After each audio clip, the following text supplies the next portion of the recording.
Umat yang dikasihi Tuhan Yesus Kristus, selamat pagi.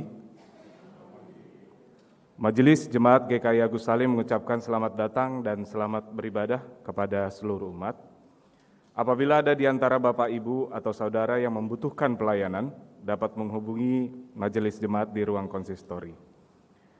Berikut ini kami sampaikan beberapa warta lisan.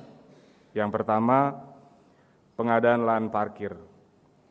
Sehubungan dengan adanya kebutuhan lahan untuk parkir yang lebih luas, maka PMJ bulan September 2022 memutuskan untuk membeli lahan parkir dengan posisi di sebelah kanan gereja dengan luas tanah sebesar 445 meter persegi dengan harga 3 miliar rupiah. Kami sangat mengharapkan partisipasi jemaat dengan cara yang pertama, persembahan melalui amplop khusus atau dapat ditransfer ke rekening gereja dengan kode angka 23. Yang kedua, dapat membuat janji iman dengan mengisi formulir yang tersedia di depan. Mari kita dukung bersama dalam doa agar segala rencana kita dapat terwujud sesuai dengan rencana Tuhan. Warta yang kedua, perjamuan kudus sedunia. Pada ibadah umum hari ini akan diadakan perjamuan kudus sedunia. Anggota jemaat yang sudah baptis dewasa dan mengaku percaya atau CD dan tidak dalam penggebalan khusus dapat mengikuti perjamuan kudus pada hari ini. Untuk amplop persembahan perjamuan kudus akan diserahkan ke depan di kotak yang tersedia dan mengikuti jalur yang ada. Warta lisan yang ketiga, berita duka cita. Telah berpulang ke rumah Bapa di sorga. Yang pertama Bapak Edwin Simatupang, suami dari Ibu Cherry Surinaita, wilayah 5, pada hari Rabu tanggal 28 September 2022 dan dimakamkan di Medan. Yang kedua, Bapak Mika Cornelius, anak dari Ibu Lisna, wilayah 4, pada hari Jumat 30 September 2022 dan telah dimakamkan pada hari Sabtu tanggal 1 Oktober 2022 di TPU Mangunjaya. Segenap majelis dan jemaat turut berduka cita, kiranya keluarga yang ditinggalkan diberikan kekuatan serta penghiburan sejati dari Tuhan Yesus Kristus. Warta lisan yang keempat, kita akan menyaksikan video dari Panitia Bulan Keluarga.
Warta lisan yang kelima, selama bulan keluarga, Panitia Bulan Keluarga telah menyiapkan renungan mingguan keluarga yang bisa diambil di pintu keluar atau di TU pada hari kerja.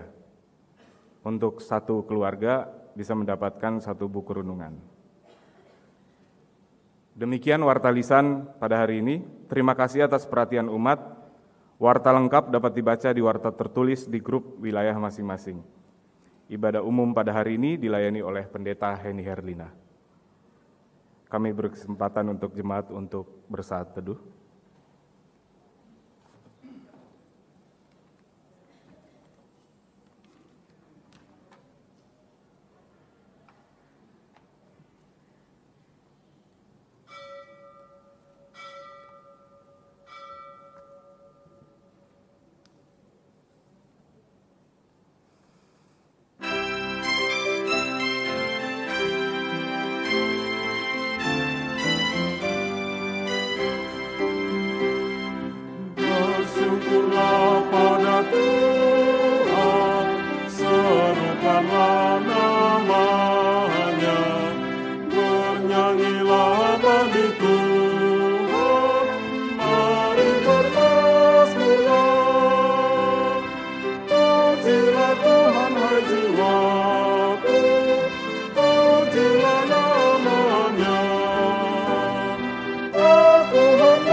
Ibadah di minggu ini terjadi dengan satu keyakinan bahwa pertolongan kita adalah dalam nama Tuhan yang menjadikan langit dan bumi, yang kasih setianya kekal selama-lamanya.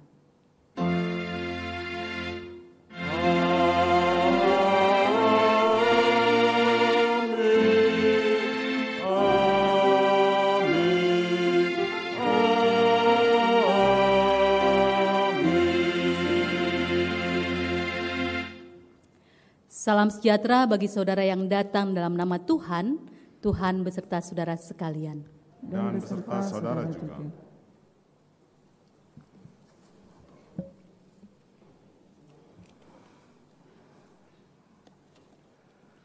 Saudara-saudara yang dikasihi Tuhan, keluarga adalah komunitas terkecil di tengah gereja dan masyarakat. Kita hidup dan bertumbuh di dalam keluarga masing-masing dengan berbagai pergumulan yang ada di dalamnya.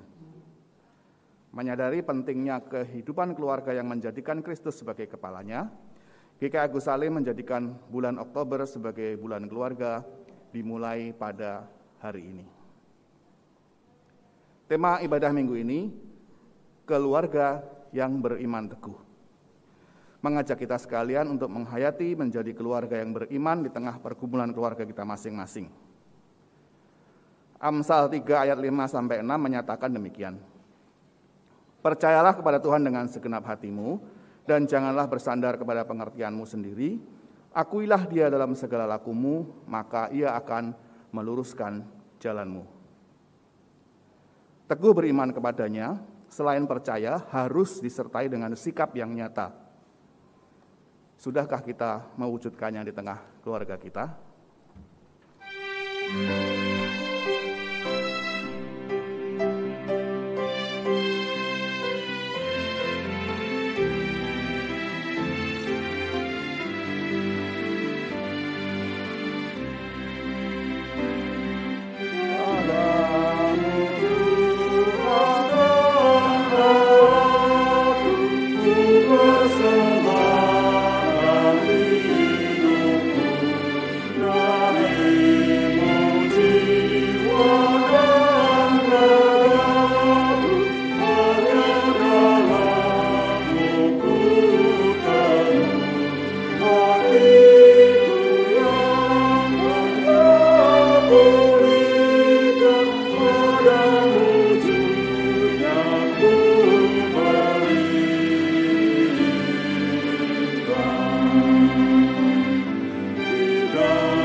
Mari kita masuk dalam doa pengakuan dosa.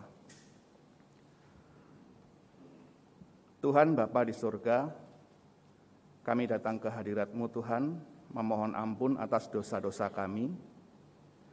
Apabila di dalam kehidupan kami, khususnya di dalam kehidupan berkeluarga kami belum bisa dengan baik mewujud nyatakan iman kami kepada Tuhan di dalam keluarga kami.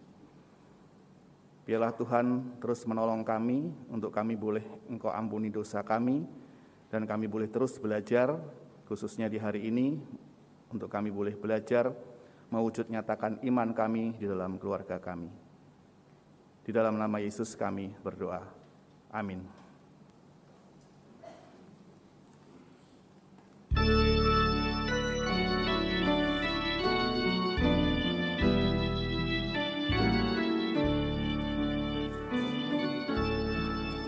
Supaya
Kita menerima berita anugerah dari Kolose 1 ayat 14. Di dalam Dia kita memiliki penebusan kita, yaitu pengampunan dosa.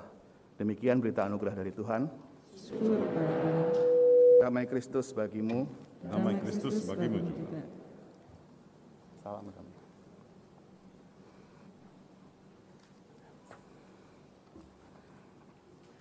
Bulan keluarga adalah kesempatan merefleksi kehidupan keluarga kita. Kita diajak memeriksa ulang peran kita di dalam membangun keintiman dan kehangatan dalam keluarga sebagaimana yang Tuhan kehendaki.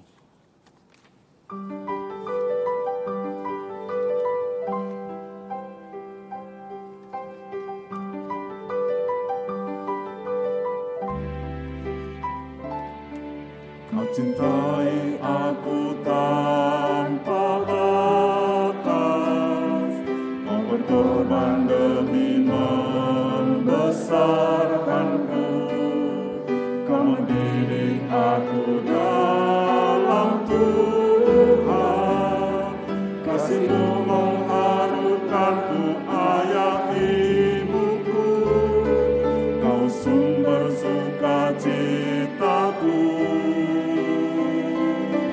Kekuatan kala badai menyerbu, bahagia dan suksesmu itu doaku. Ku cintai sepenuhnya Engkau anakku. Terima kasih Tuhanku atas keluarga yang Kau beri. Di dalamnya kami belajar mengampuni, mengasihi, dan melayani. Terima kasih Tuhanku, Kau beri keluarga yang rukun, kan ku rawat sepenuh jiwa sepanjang masa. Terima kasih Tuhanku atas keluarga yang Kau beri. Di dalamnya kami belajar mengampuni, mengasihi, dan melayani. Terima kasih Tuhanku, Kau beri keluarga yang rukun, kan ku rawat sepenuh jiwa sepanjang masa.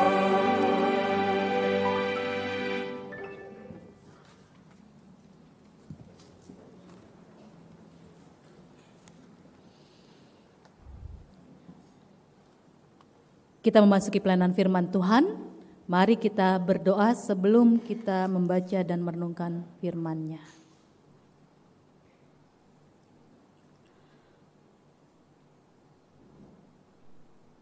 Dalam rasa syukur dan terima kasih kepadamu Tuhan, untuk anugerah dan kasih setia-Mu yang memelihara kami sebagai pribadi di dalam keluarga kami masing-masing.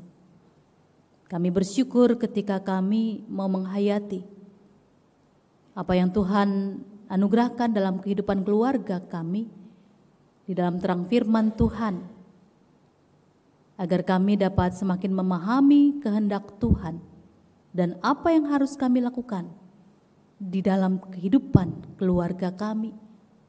Karena kami percaya Engkaulah yang selalu menuntun kami, menyertai kami, sehingga kami boleh menjalani kehidupan di tengah-tengah pergumulan ini sebagai keluarga yang bertahan di dalam iman.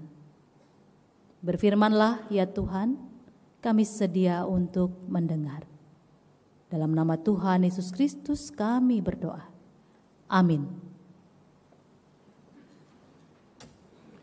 Bacaan pertama dari Habakuk 1 ayat 1 sampai 4 dilanjutkan dengan pasal 2 ayat 1 sampai 4. Berapa lama lagi Tuhan, aku berteriak, tetapi tidak kau dengar, aku berseru kepadamu penindasan, tetapi tidak kau tolong. Mengapa engkau memperlihatkan kepadaku kejahatan, sehingga aku memandang kelaliman? Ya, aniaya dan kekerasan ada di depan mataku, perbantahan dan pertikaian terjadi. Itulah sebabnya hukum kehilangan kekuatannya dan tidak pernah muncul keadilan. Sebab orang fasik mengepung orang benar. Itulah sebabnya keadilan muncul terbalik. Pasal 2 ayat 1. Aku mau berdiri di tempat pengintaianku dan berdiri tegak di menara. Aku mau meninjau dan menantikan apa yang akan difirmankannya kepadaku dan apa yang akan dijawabnya atas pengaduanku. Lalu Tuhan menjawab aku demikian, tuliskanlah penglihatan itu dan ukirkanlah itu pada loh-loh supaya orang sambil lalu dapat membacanya. Sebab penglihatan itu masih menanti saatnya, tetapi ia bersegera menuju kesudahannya dengan tidak menipu. Apabila berlambat-lambat, nantikanlah itu, sebab itu sungguh-sungguh akan datang dan tidak akan bertangguh. Sesungguhnya orang yang membusungkan dada tidak lurus hatinya, tetapi orang yang benar itu akan hidup oleh percayanya. Demikianlah sabda Tuhan. Syukur kepada Allah.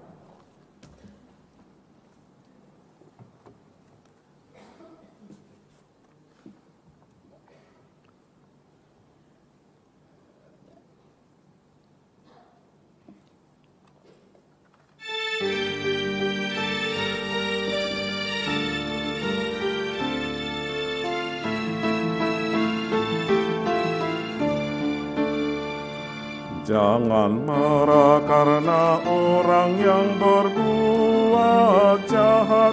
Jangan iri pada orang yang berbuat curang. Mereka segera lisut bagaikan rumput dan layu seperti tumbuhan hijau. Jangan marah karena orang yang berbuat jahat. Jangan iri pada orang yang berbuat curang. Mereka segera lisut bagaikan rumput dan layu seperti tumbuhan hijau. Percayalah pada Tuhan dan lakukanlah yang baik, dan diamlah di negeri dan berlakulah setia, dan bersukacitalah karena Tuhan. Dia akan memberi yang kau inginkan. Jangan marah karena orang yang berbuat jahat. Jangan iri pada orang yang berbuat curang. Mereka segera lisut bagaikan rumput dan layu seperti tumbuhan hijau. Serahkanlah hidupmu, percayalah kepada Tuhan, dan Dia akan bertindak munculkan kebenaranmu, dan berdiam dirilah di hadapan Tuhan, dan dengan bersaksi nantikanlah Dia. Jangan marah karena orang yang berbuat jahat. Jangan iri pada orang yang berbuat curang. Mereka segera lisut bagaikan rumput dan layu seperti tumbuhan hijau. Janganlah hatimu marah karena orang yang berhasil, dan juga padamu orang yang lakukan tipu daya. Tinggalkanlah panas hati, jangan marah. Itu hanya bawa pada kejahatan. Jangan marah karena orang yang berbuat jahat. Jangan iri pada orang yang berbuat curang. Mereka segera lisut bagaikan rumput dan layu seperti tumbuhan hijau. Sebab orang-orang jahat pasti akan dilenyapkan, dan orang-orang yang fasik juga akan dimusnahkan. Tapi orang-orang yang nantikan Tuhan, mereka pasti akan warisi negeri. Jangan marah karena orang yang berbuat jahat. Jangan iri pada orang yang berbuat curang. Mereka segera lisut bagaikan rumput dan layu seperti tumbuhan hijau.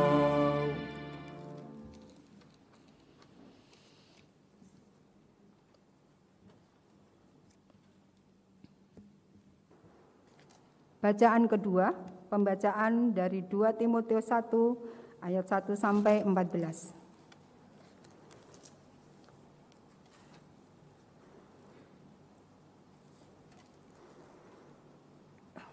Dari Paulus, Rasul Kristus Yesus oleh kehendak Allah untuk memberitakan janji tentang hidup dalam Kristus Yesus. Kepada Timotius, anakku yang kekasih, kasih karunia, rahmat dan damai sejahtera dari Allah Bapa dan Kristus Yesus, Tuhan kita, menyertai engkau. Aku mengucap syukur kepada Allah yang kulayani dengan hati nurani yang murni seperti yang dilakukan nenek moyangku. Dan selalu aku mengingat engkau dalam permohonanku, baik siang maupun malam. Dan apabila aku terkenang akan air matamu yang kau curahkan, aku ingin melihat engkau kembali supaya penuhlah kesukaanku. Sebab aku teringat akan imanmu yang tulus ikhlas, yaitu iman yang pertama-tama hidup di dalam nenekmu Lois dan di dalam ibumu Eneke, dan yang aku akan yakin hidup juga di dalam dirimu. Karena itulah kuperingatkan engkau untuk mengubarkan karunia Allah yang ada padamu oleh penumpangan tanganku atasmu. Sebab Allah memberikan kepada kita bukan roh ketakutan, melainkan roh yang membangkitkan kekuatan, kasih, dan ketertiban. Jadi, janganlah malu bersaksi tentang Tuhan kita, dan janganlah malu karena aku, seorang hukuman karena Dia, melainkan ikutlah menderita bagi Injilnya oleh kekuatan Allah. Dialah yang menyelamatkan kita dan memanggil kita dengan panggilan kudus, bukan berdasarkan perbuatan kita, melainkan berdasarkan maksud dan kasih karunia-Nya sendiri, yang telah dikaruniakan kepada kita dalam Kristus Yesus sebelum permulaan zaman, dan yang sekarang dinyatakan oleh kedatangan Juru Selamat kita Yesus Kristus, yang oleh Injil telah mematahkan kuasa maut dan mendatangkan hidup yang tidak dapat binasa. Untuk Injil inilah aku telah ditetapkan sebagai pemberita, sebagai rasul dan sebagai guru. Itulah sebabnya aku menderita semua ini, tetapi aku tidak malu, karena aku tahu kepada siapa aku percaya, dan aku yakin bahwa Dia berkuasa memeliharakan apa yang telah dipercayakannya kepadaku hingga pada hari Tuhan. Peganglah segala sesuatu yang telah engkau dengar daripadaku sebagai contoh ajaran yang sehat, dan lakukanlah itu dalam iman dan kasih dalam Kristus Yesus. Peliharalah harta yang indah yang telah dipercayakannya kepada kita oleh Roh Kudus yang diam di dalam kita, Demikianlah sabda Tuhan.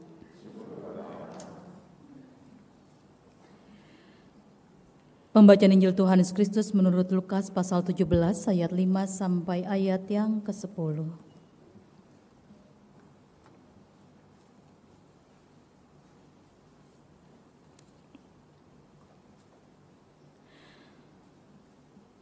Lalu kata rasul-rasul itu kepada Tuhan, "Tambahkanlah iman kami." Jawab Tuhan, "Kalau sekiranya kamu mempunyai iman sebesar biji sesawi saja, kamu dapat berkata kepada pohon ara ini, 'Terbantunlah engkau dan tertanamlah di dalam laut,' dan ia akan taat kepadamu. Siapa di antara kamu yang mempunyai seorang hamba yang membajak atau mengembalakan ternak baginya, akan berkata kepada hamba itu setelah ia pulang dari ladang, 'Mari segera makan'? Bukankah sebaliknya, ia akan berkata kepada hamba itu, 'Sediakanlah makananku, ikatlah pinggangmu, dan layanilah aku sampai selesai aku makan dan minum. Dan sesudah itu, engkau boleh makan dan minum.' Adakah ia berterima kasih kepada hamba itu karena hamba itu telah melakukan apa yang ditugaskan kepadanya? Demikian jugalah kamu. Apabila kamu telah melakukan segala sesuatu yang ditugaskan kepadamu, hendaklah kamu berkata, 'Kami adalah hamba-hamba yang tidak berguna. Kami hanya melakukan apa yang kami harus lakukan.'" Demikianlah Injil Yesus Kristus. Berbahagialah mereka yang mendengarkan firman Allah dan yang memeliharanya. Haleluya.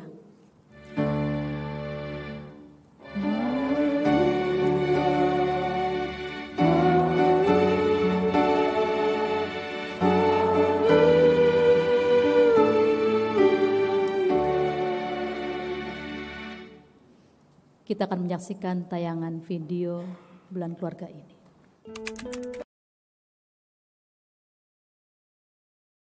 Itu menurut saya iman itu bentuk kepercayaan kita kepada Tuhan Yesus Kristus. Kepercayaan kita terhadap sesuatu yang tidak terlihat dan belum terjadi, namun kita percaya bahwa segala sesuatunya itu akan terjadi. Ya, walaupun kita nggak melihat, kita tetap percaya, kita percaya. Itu menurut saya. Menurut saya iman itu adalah yakin terhadap hal-hal benar yang diajarkan oleh Yesus Kristus terhadap kita.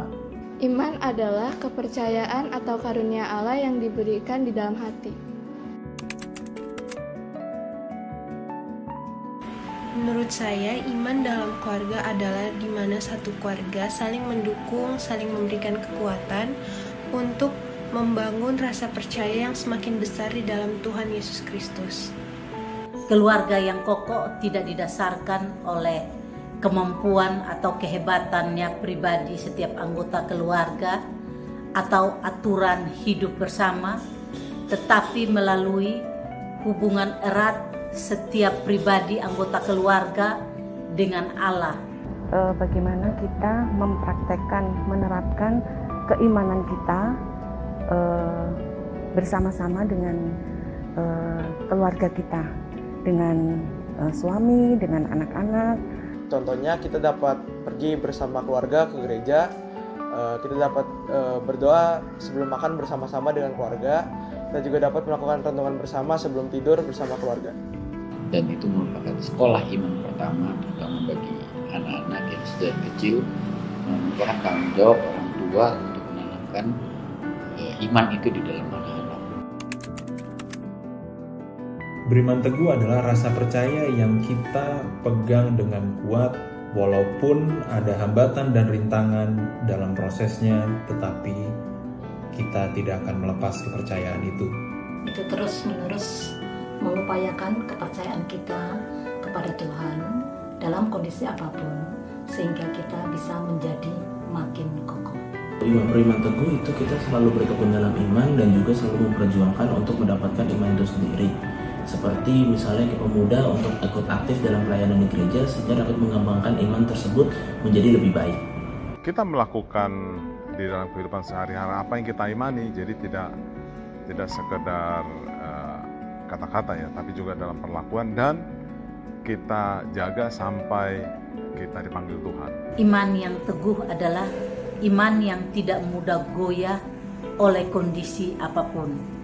Terus percaya bahwa Tuhan akan senantiasa menyertai kita, menolong kita di dalam setiap pergumulan kita. Saudara-saudara yang dikasihi oleh Tuhan Yesus Kristus, hari ini kita memasuki bulan keluarga 2022. Bulan Oktober kita jadikan bulan keluarga, dan di masa pandemi 2 tahun ini bulan keluarga kali ini sedikit berbeda karena kita sudah melakukan banyak kegiatan secara onsite ya.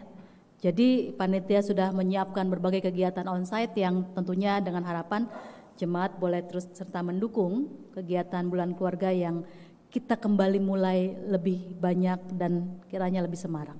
Tetap jaga prokes tentunya. Ya, bulan keluarga dijadikan satu momen penting sebenarnya.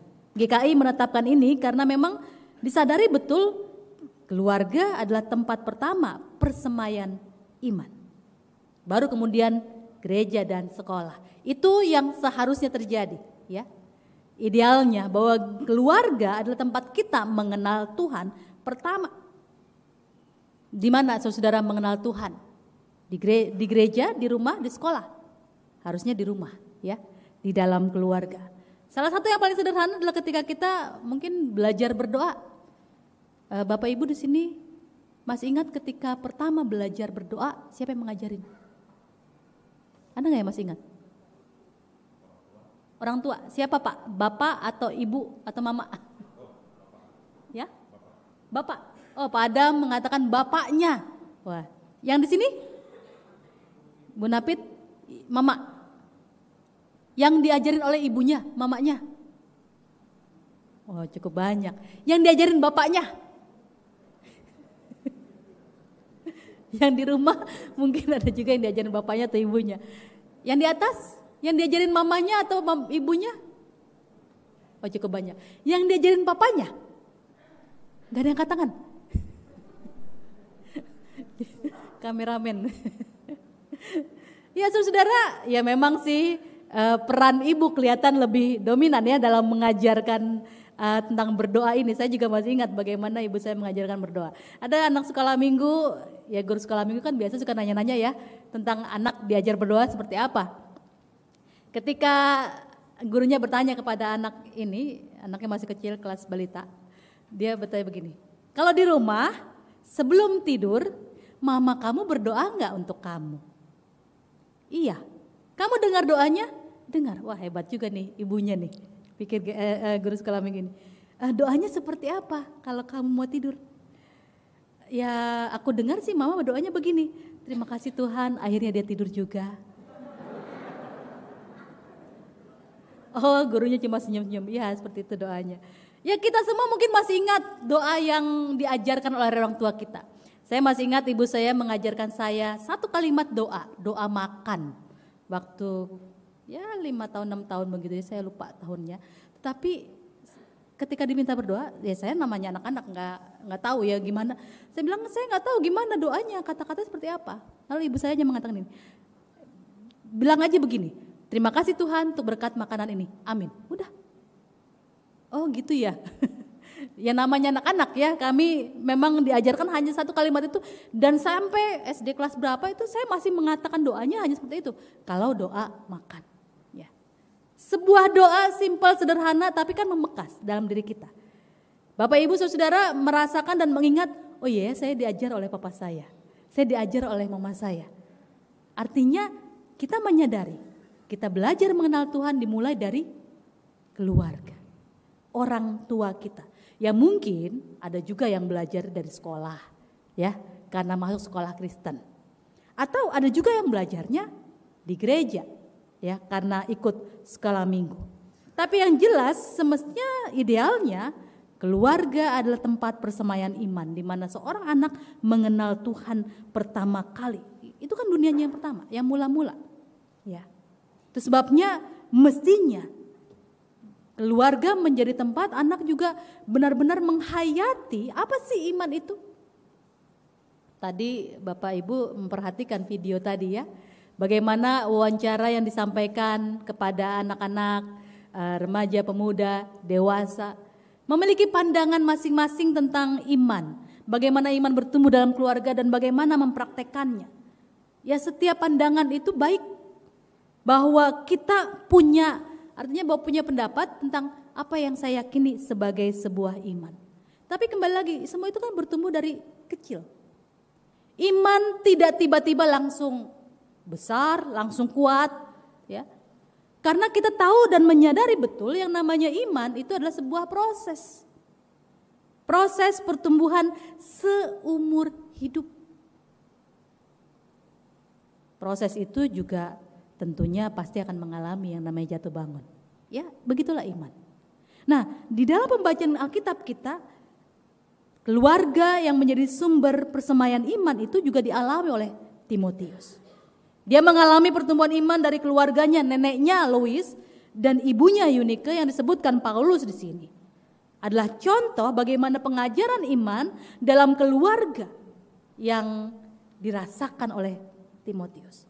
Lois neneknya lahir dalam tradisi dan iman Yahudi. Kemudian menerima Kristus bersama putrinya Eunike. Lalu kedua perempuan ini punya karakter yang kuat di dalam membangun kehidupan iman Timotius, ya. Sehingga Paulus enggak mengalami kesulitan ketika dia mengajarkan tentang tugas panggilan kepada Timotius. Tugas panggilan ini yang bukan hanya sekedar memberitakan keselamatan dalam Kristus, tapi Paulus juga mengajarkan tentang karakter Kristus harus hidup dalam diri Timotius. Artinya imannya kepada Tuhan yang sudah diajarkan oleh keluarganya sejak kecil itu harus juga dihidupkan dengan dirinya dalam panggilan pelayanan yang dia lakukan saat itu. Sebagaimana keteladanannya kepada Kristus. Dan hadirlah seorang Timotius dengan karakter yang rendah hati, ya. Karakter yang lembut, dia melayani, dia menghamba, tapi berusaha untuk tetap menunjukkan menjadi teladan dan siap berkorban. Itu Timotius.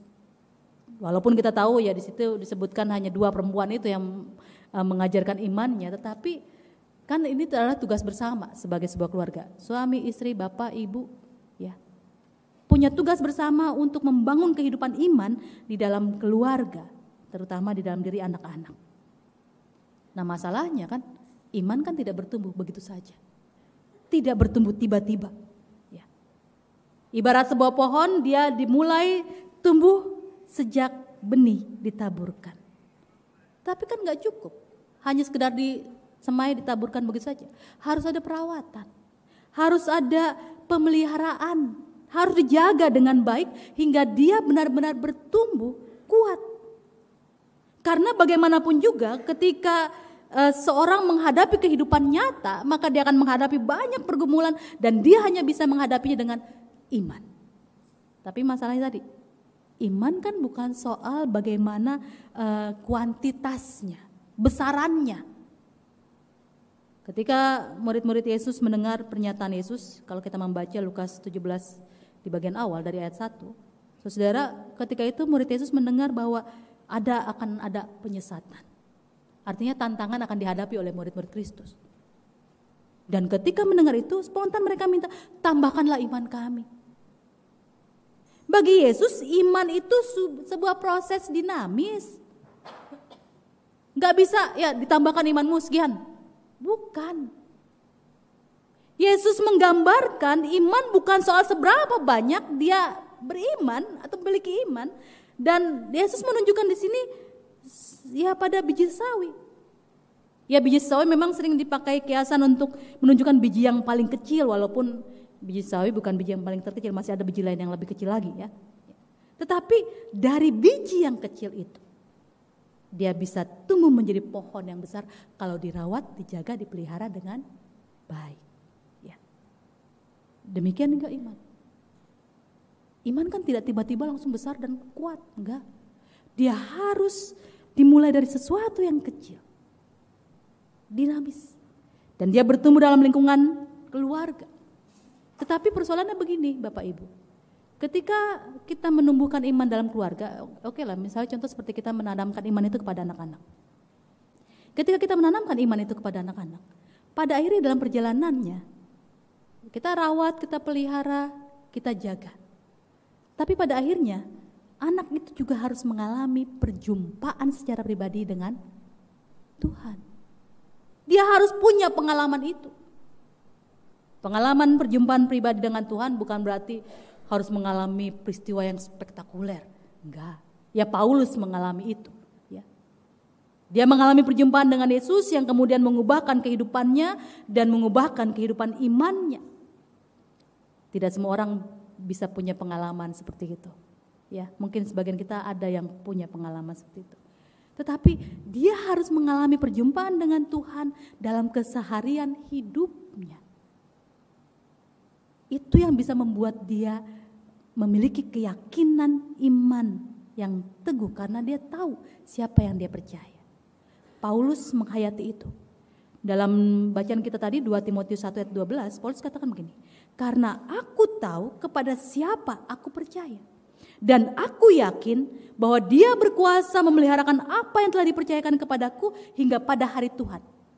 Perhatikan kalimat Paulus, karena aku tahu kepada siapa aku percaya. Aku tahu. Artinya dia benar-benar mengalami perjumpaan dengan Tuhan secara pribadi dan itulah yang menumbuhkan imannya semakin besar, semakin kuat kepada Tuhan. Nah, apakah kita punya pengalaman perjumpaan dengan Tuhan yang semakin meneguhkan iman kita? Itu penting. Membuat kita kenal dengan Tuhan. Dan itu penting untuk dialami oleh anak-anak kita, ya. Disitulah iman bertumbuh. Jadi nggak cukup kita hanya menyebarkan, menyemaikan saja.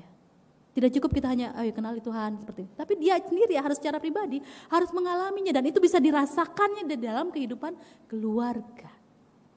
Bersama dengan papa mamanya atau juga ketika dia menghadapi persoalan dengan sekolahnya atau dengan teman-temannya.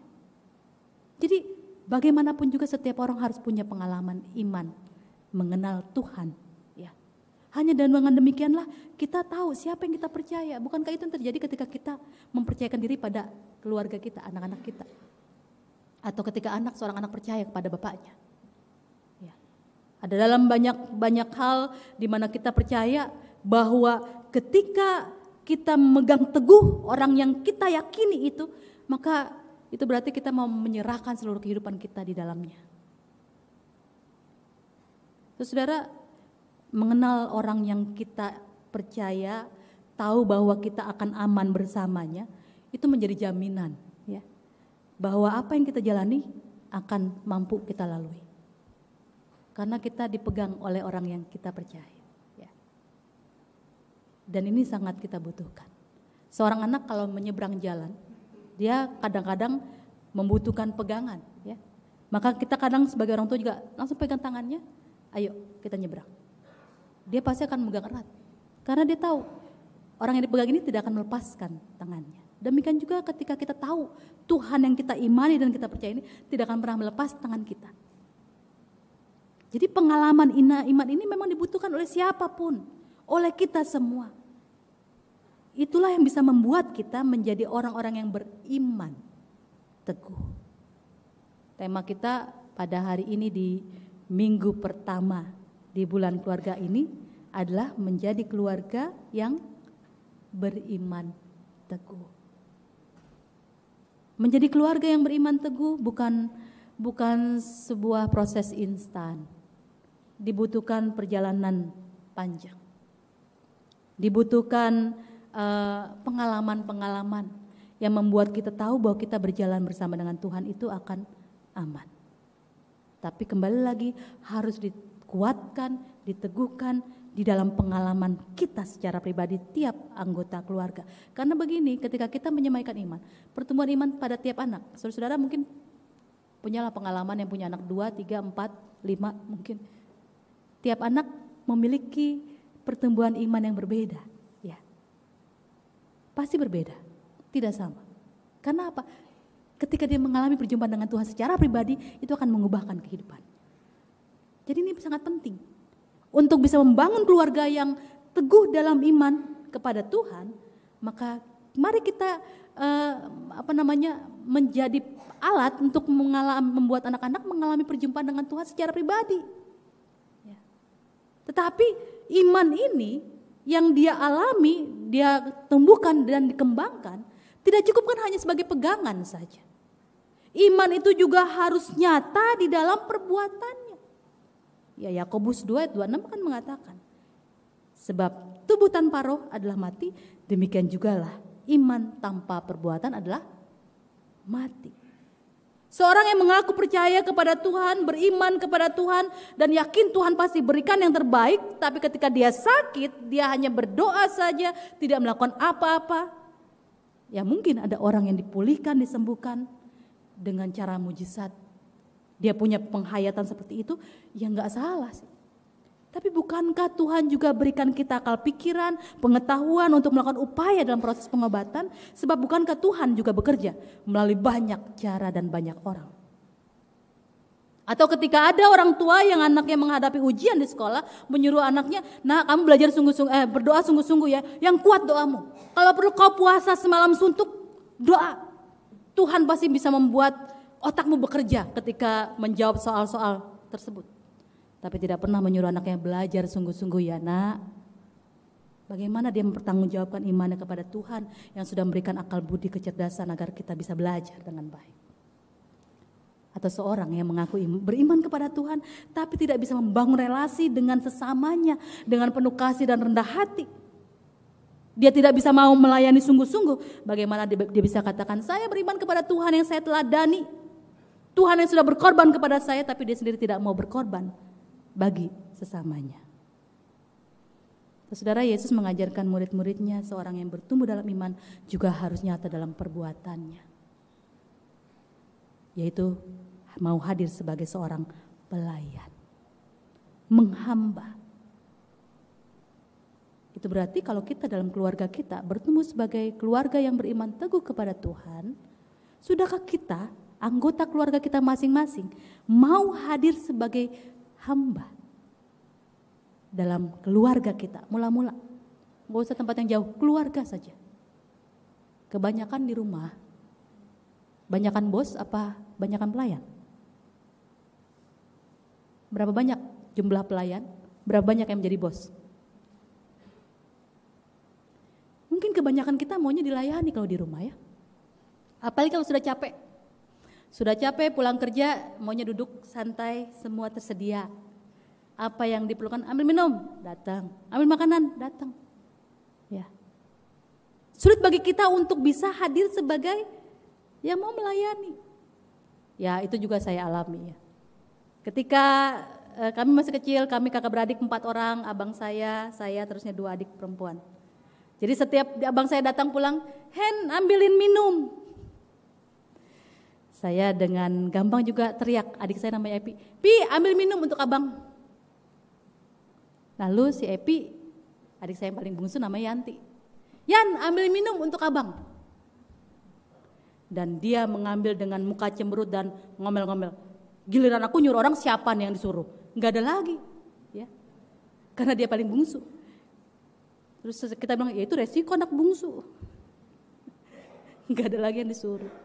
Kebanyakan kita kan maunya begitu, dilayani. Untuk menjadi pelayan itu susah, karena berarti kita harus merendahkan hati.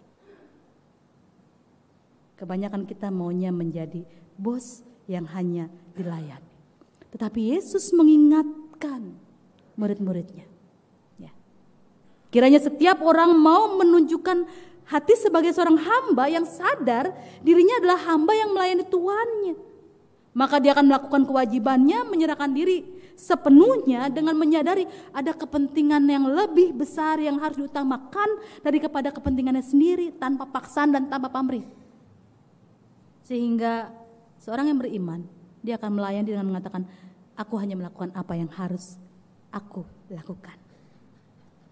Dan seorang hamba tidak boleh mengharapkan tuannya akan mengucapkan terima kasih atau memberikan upah kepadanya. Kalau kita kan dibanyakan di rumah, sudah biasa sih kasih rewards ya untuk seorang yang melayani di rumah. Atau ketika yang dilayani diam saja, tidak ada ucapan terima kasih, maka kita akan bilang terima kasih kek, apa kek? Ini mah nggak ada babi bunya. Ya. Kita akan ngomel, ngedumel, karena apa yang kita lakukan tidak diapresiasi.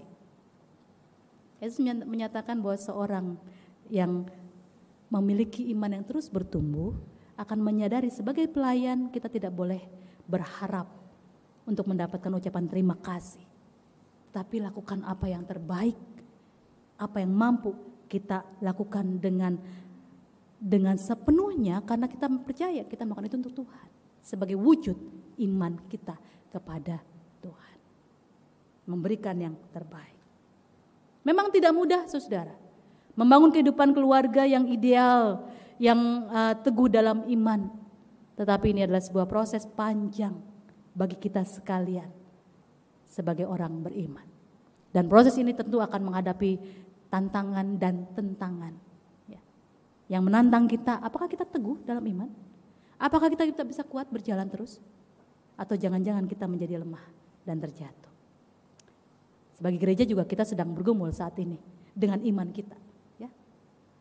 Kita sedang menggumuli sebidang tanah yang kita doakan untuk bisa dapat kita miliki dengan nilai lumayan 3M. Ya. Ini kita butuhkan, kita beli bukan mengada-ngada, tapi memang kita butuh. Sebab lingkungan parkir kita saat ini sudah begitu padatnya. Dan kalau dibiarkan parkir di jalan, tentu akan mengganggu lingkungan sekitar kita ketika kita beribadah di hari Minggu. Kita tidak ingin lingkungan sekitar kita terganggu karena keberadaan parkir yang tidak di tempatnya. Makanya kita mau membeli sebidang tanah ini.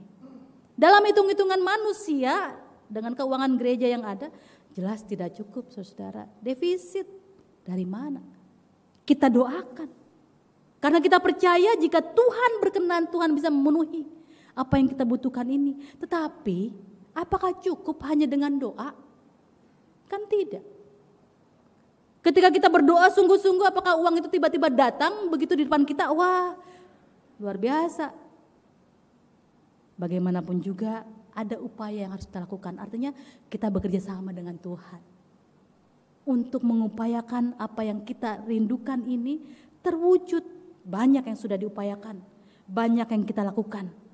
Dan akan ada ke depan mungkin pengumpulan dana yang akan kita upayakan supaya semuanya terpenuhi. Ya.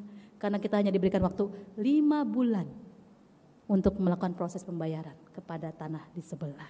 Ya. Di sini di dalam hal ini gereja membutuhkan dukungan. Komitmen kita semua pertama dengan apa? Doa. Bapak Ibu, di dalam kehidupan keluarga, Bapak Ibu saudara, doakan supaya tanah yang kita harapkan ini dapat kita miliki. Doakan dengan sungguh-sungguh. Karena doa orang benar besar kuasanya. Lalu yang kedua, komitmenkan. Apa yang bisa saya lakukan agar apa yang kita rindukan ini bisa terwujud? Apa yang bisa saya berikan sebagai bentuk dukungan? Lakukan. Jadi bukan hanya kita mengimani dalam doa, tapi kita wujudkan dalam perbuatan juga. Hanya dengan demikianlah maka itu berarti kita mau bahu-membahu, tolong-menolong, mewujudkan impian ini. Dengan satu keyakinan, Tuhan yang kita imani, yang kita percaya ini pasti akan menolong kita. Memampukan kita untuk dapat berkarya bersamanya dalam segala sesuatu yang kita rindukan, kita harapkan dan kita nyatakan. Percayalah, iman kepada Tuhan tidak pernah sia-sia. Sebagaimana iman Paulus kepada Tuhan yang dia tahu dan dia percaya dengan yakin sungguh. Maka itu juga yang boleh menjadi keyakinan iman kita dalam berjalan bersama dengan Tuhan sebagai keluarga yang teguh dalam imannya. Tuhan menolong kita melakukannya. Amin.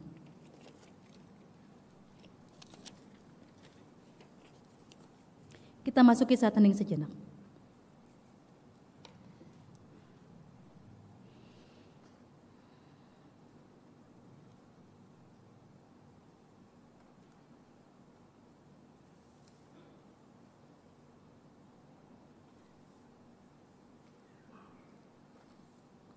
Kita akan menyaksikan tayangan pujian yang disampaikan keluarga Bapak Doni Simanungkalet.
Umat Tuhan, marilah kita bersama-sama dengan umat Allah di masa lalu, masa kini, dan masa depan, mengingat janji baptisan menurut pengakuan iman rasuli demikian.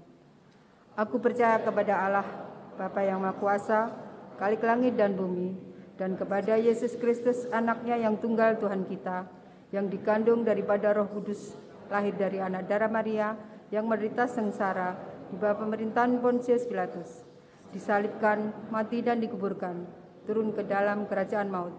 Pada hari yang ketiga bangkit pula dari antara orang mati, naik ke surga, duduk di sebelah kanan Allah, Bapa yang Maha Kuasa, dan dari sana ia akan datang untuk menghakimi orang yang hidup dan yang mati. Aku percaya kepada Roh Kudus, gereja yang kudus dan am, persekutuan para kudus, pengampunan dosa, bangkitan orang mati, dan hidup yang kekal.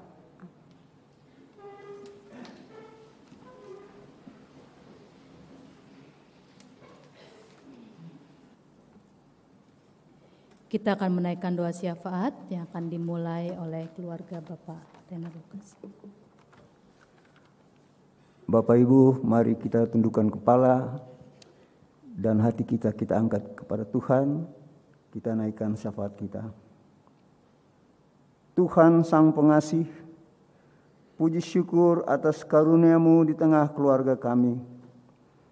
Tolong kami agar dapat menjadi kepala keluarga yang bijaksana dalam menuntun keluarga untuk senantiasa takut akan Tuhan. Mampukan kami untuk selalu bergantung kepadamu dalam berkarya bagi kelangsungan hidup keluarga saat ini dan masa depan. Hanya kepadamu lah ya Tuhan kami memohon.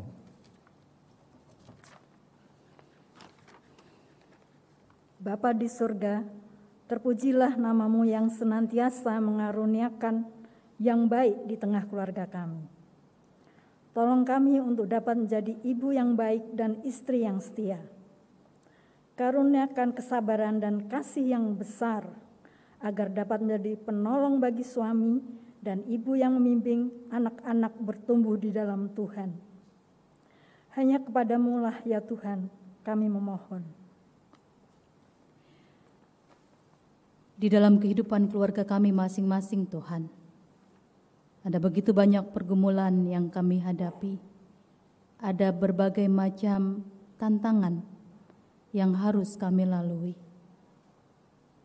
Dan itu tidak mudah, sebab kami menyadari keterbatasan dan kelemahan kami. Tapi bersama dengan Tuhan yang penuh kuasa, Tuhan yang kami kenal, maka kami tahu kami dapat berjalan terus dengan teguh dan bertahan menghadapi setiap tantangan yang ada. Kami berdoa saat ini Tuhan untuk keluarga-keluarga yang saat ini menghadapi pergumulan karena salah seorang anggota keluarga yang mengalami sakit penyakit. Mereka harus berjuang bersama dalam proses pengobatan, perawatan untuk terus melayani mereka yang sedang sakit ini, untuk dikuatkan dan mengalami cinta kasih Tuhan melalui kehidupan keluarganya. Bagi Bapak Wahyu, bagi Daniel, bagi Ibu Yuliaun, bagi Bapak Martino, Ibu Dini, Bapak Abun, Ibu Sintia, Ibu Tirsa Karangan, bagi Bapak Lukas, bagi Ibu Titik Suryani, bagi Ibu Kurniati Niman, bagi Saudara Gebi, bagi Omatan Swinio, bagi Ibu Berta Sere, bagi Ibu Indra, Om Marice, Ibu Yayan, Ibu Sri Kartini, Saudara Yosep, Bapak Panca, Ibu Ida, Bapak Yakobus Karangan, Ibu Suwarni, Ibu Lanigulo, Ibu Julianti Suheli, bagi Bapak Wesley Siahaan, bagi Saudara Marco, dan juga saudara kami lainnya Tuhan. Mereka kiranya memperoleh kekuatan dari Tuhan untuk dapat bertahan di tengah lemahnya tubuh mereka dan meyakini Tuhan bekerja melalui banyak cara untuk memberikan kesegaran baru hari demi hari. Demikian juga bagi keluarga yang saat ini berduka karena kepergian anggota keluarga yang mereka sangat kasihi dari tengah-tengah hidup mereka. Bagi keluarga Ibu Cherry setelah kepergian suami terkasih dan keluarga Ibu Lisna setelah kepergian anak terkasih Mika. Tuhan, dalam duka dan kehilangan mereka, Tuhanlah yang memegang dan memeluk mereka. Tuhanlah yang menjadi sumber kepenghiburan dan kekuatan mereka untuk melalui duka ini dan untuk terus berjalan tanpa kehadiran seorang anggota keluarga yang dikasihi ini. Dan kami yakin pemeliharaan Tuhan terjadi atas mereka hingga mereka boleh menjalani kehidupan ke depan dalam kondisi yang baik. Tuhan pasti menolong.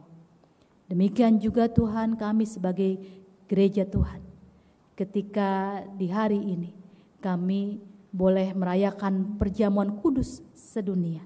Kami mempersiapkan hati dan diri kami untuk mengingat bagaimana kasih Tuhan yang Tuhan nyatakan dalam pengorbanan tubuh dan darah Kristus yang dikorbankan untuk kami, menebus kami orang berdosa. Kiranya kami boleh menghayatinya dengan sungguh-sungguh sehingga perjamuan kudus ini tidak berlalu begitu saja. Juga ketika bulan ini kami masuki bulan keluarga, penghayatan kehidupan berkeluarga sebagai keluarga Kristus. Tuhan mampukan kami bersama dengan panitia Bulan Keluarga yang telah menyiapkan berbagai kegiatan yang ada. Berikan semangat dan sukacita bagi jemaat Tuhan untuk terlibat aktif di dalamnya sehingga apa yang dipersiapkan panitia tidak menjadi sia-sia dan kerjasama yang baik boleh juga dirasakan oleh panitia Bulan Keluarga hingga mereka boleh menyiapkan segala sesuatunya dengan penuh sukacita, semangat kebersamaan, kesatuan hati boleh terwujud di dalamnya sehingga kami boleh melayani Tuhan bersama-sama. Tuhan, kami bersyukur untuk kehadiran gereja Tuhan yang kiranya terus dapat menjadi berkat bagi lingkungan dan masyarakat sekitar kami. Dengan kerinduan dan harapan kami dengan lahan parkir yang saat ini sedang kami upayakan untuk kami beli. Tuhan, sebagai manusia kami menyadari keterbatasan kami. Namun kami percaya kami punya Allah yang maha kuasa. Ketika Tuhan berkenan mewujudkan semua ini, maka kami yakini apa yang dibutuhkan boleh terpenuhi. Jadikan kami alat di tangan Tuhan untuk mewujudkan pengharapan ini. Di dalam setiap komitmen kami masing-masing sebagai jemaat untuk terlibat aktif dalam proses kepemilikan lahan ini hingga segala sesuatunya boleh berlangsung dengan baik. Dan setiap proses yang boleh dilakukan dalam pemerintahan maupun juga kami sebagai gereja, kiranya semua dapat dijalani dengan baik dan semuanya boleh membuahkan hasil dengan kasih dan pertolongan Tuhan.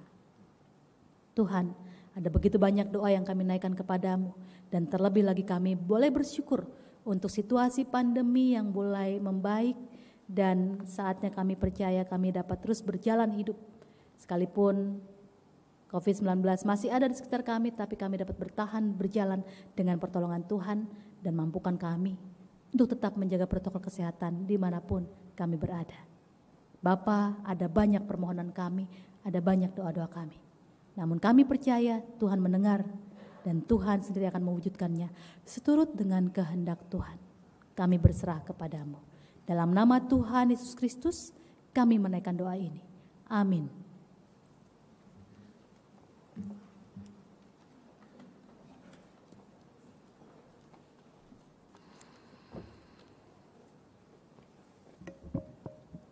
Saat ini kita akan memasuki pelayanan persembahan.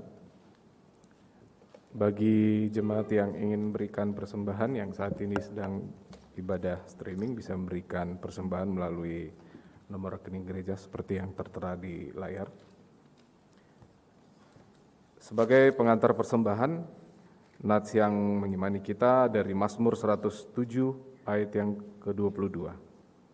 Demikian. Biarlah mereka mempersembahkan korban syukur dan menceritakan pekerjaan-pekerjaannya dengan sorak-sorai.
Kita mendoakan persembahan kita. Tuhan Bapa kami, terima kasih atas segala penyertaan-Mu dalam hidup kami. Dan pada hari ini Tuhan, kami datang untuk mempersembahkan persembahan kami Tuhan. Dan kami percaya semua itu adalah berkat yang Kau berikan pada kami ketika kami menjalani hidup dan segala pekerjaan-pekerjaan kami Tuhan.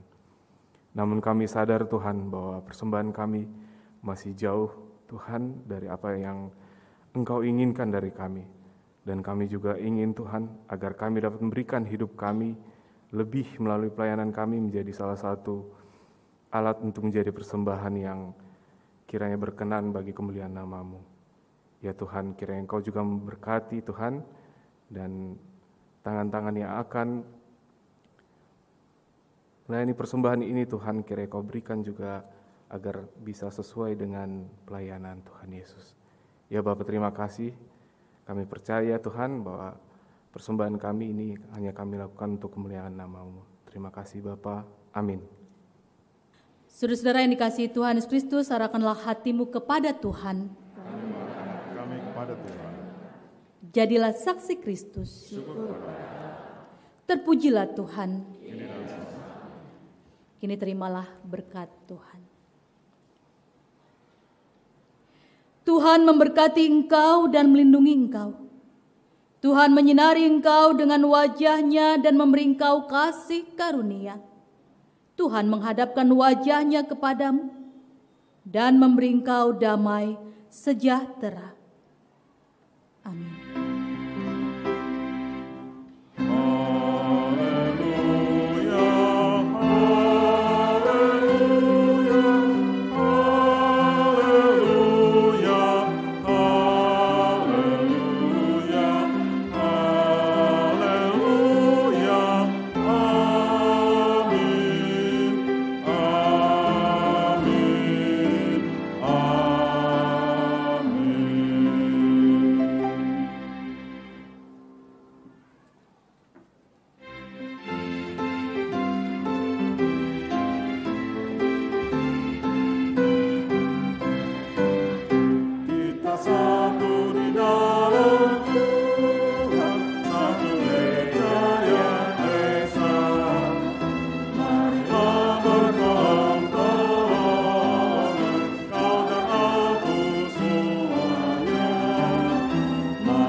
Umat diberi kesempatan untuk bersaat teduh.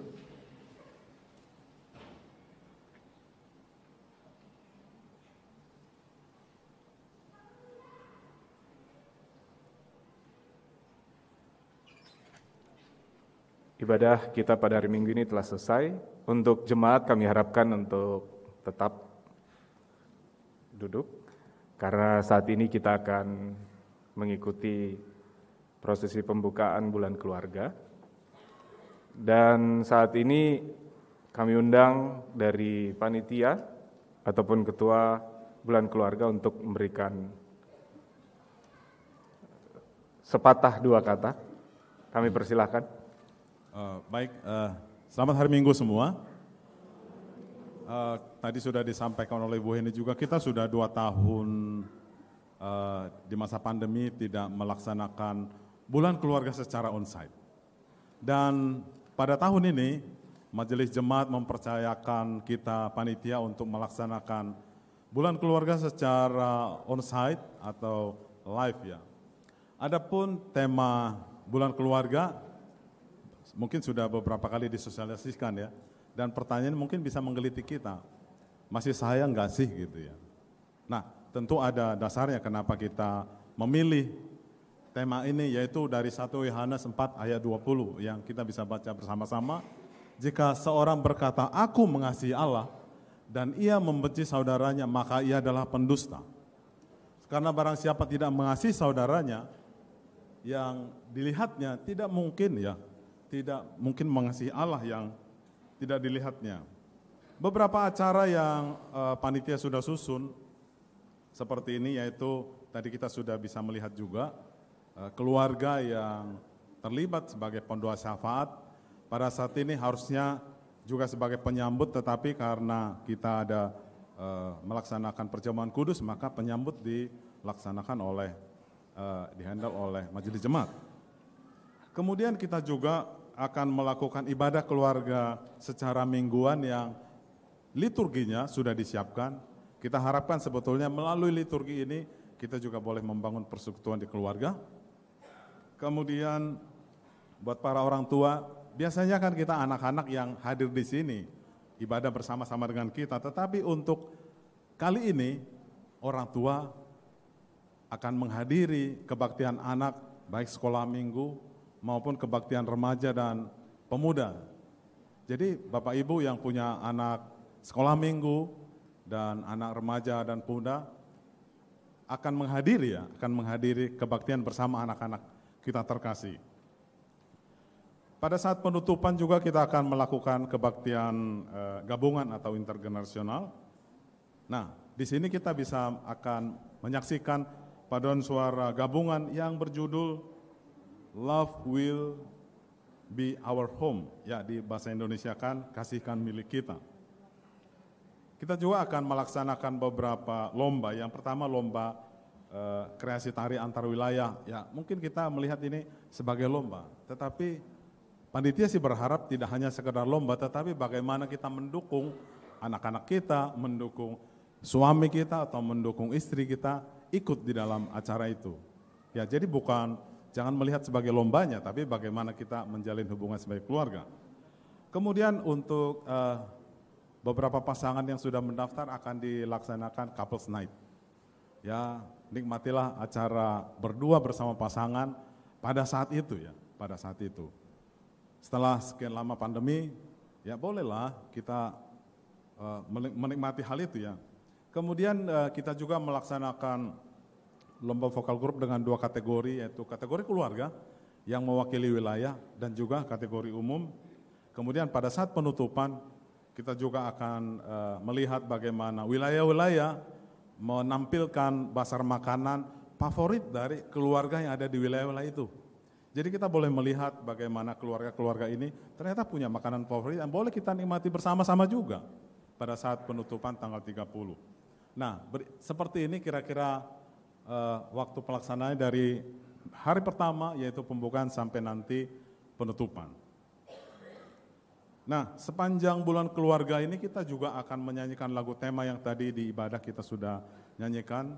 Jadi kalau menurut kita panitia, lagu ini mungkin tidak sekedar kita nyanyikan, tapi kita boleh hayati bagaimana anak-anak ya, kalau kita melihat kata-katanya, bagaimana anak-anak itu menyampaikan ke kita, terus bagaimana kita sebagai orang tua merespon.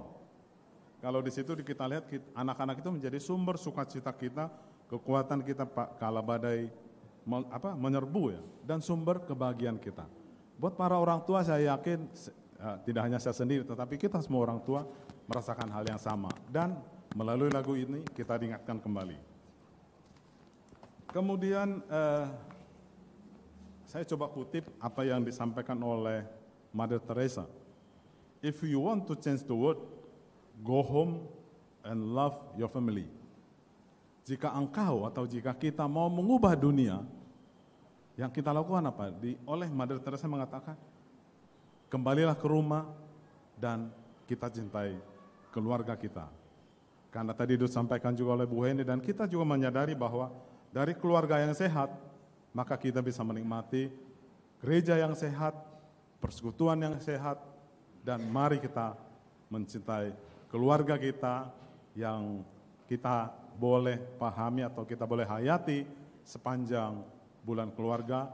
Dan panitia menyambut semua kita, semua jemaat maupun simpatisan boleh ikut berpartisipasi, hadirilah, ikutilah sepanjang bulan keluarga ini dan ikuti bersama-sama dengan keluarga kita. Tuhan memberkati keluarga kita masing-masing, Tuhan memberkati kita semua. Terima kasih, demikian sambutan kami mewakili seluruh panitia. Ya, terima kasih.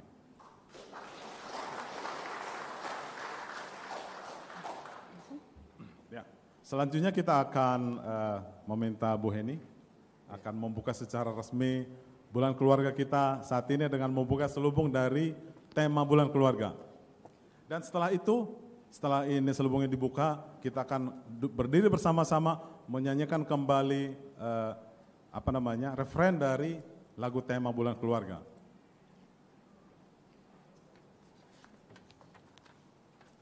Bapak Ibu Saudara, dengan dibukanya selubung ini maka dibukalah bulan keluarga hari ini.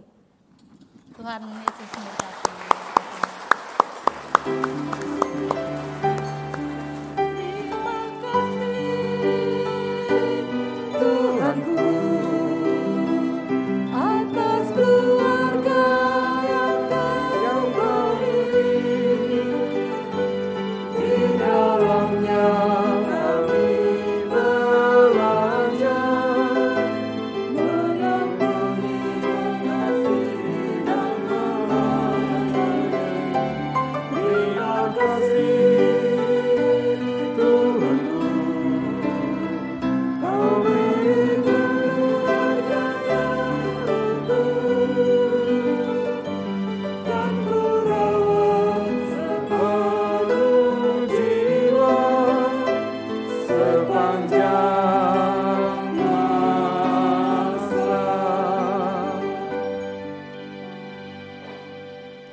Terima kasih Bapak Ibu Jemaat yang dikasihi Tuhan.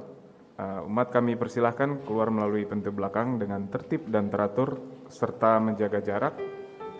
Dan kami menghimbau agar umat dapat langsung meninggalkan gedung gereja apabila tidak ada keperluan yang mendesak. Terima kasih, selamat hari Minggu. Kiranya Tuhan Yesus memberkati kita semua.